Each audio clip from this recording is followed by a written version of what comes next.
Bonjour et bienvenue dans le focus culturel de Recettes Orientales Express. Aujourd'hui, nous parlons de la baklawa. C'est une pâtisserie traditionnelle commune au peuple des anciens empires ottomans et perses. Ainsi, on la retrouve dans les régions des Balkans, le Caucase, le Maghreb et le Moyen-Orient. Il existe trois hypothèses concernant son origine.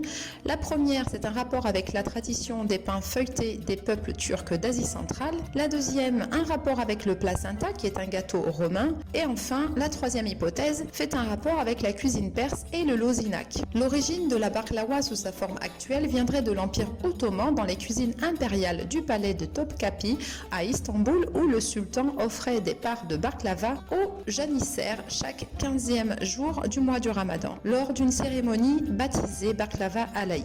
Si le nom est sensiblement similaire, les recettes et la composition varient selon l'origine géographique, ce qui fait que chaque pays ou chaque région détient son propre baklawa. Ainsi, il est à base de pistaches ou noisettes en Turquie et au Moyen-Orient, à base d'amandes et de miel au Maghreb et à base de noix dans les pays des Balkans. Même si à l'époque byzantine, les couches de pâte qui le forment sont traditionnellement au nombre de 33 en référence aux années de vie du Christ, la baklawa se fait généralement avec 7 couches en dessous et 7 couches au-dessus, entre lesquelles on intègre la farce. Selon les régions, la farce est à base de pistaches, d'amandes ou de noix. La baklawa est une pâtisserie longue à réaliser car les 14 couches de pâte qui la composent sont finement étalées pour être superposées une à une avec une couche de beurre fondu entre chaque feuille. La pâte est réalisée traditionnellement à base de farine, de beurre, d'œufs et d'eau de fleur d'oranger, mais des alternatives existent pour rendre sa réalisation plus facile avec l'utilisation notamment de la pâte phyllo. Enfin, pour ce qui est du sirop, il est réalisé soit à base de sucre comme en Turquie ou bien à base de miel comme en Grèce, en Tunisie, au Maroc et en Algérie. C'était le focus culturel de Recettes Orientales Express. Je vous retrouve prochainement pour une nouvelle vidéo.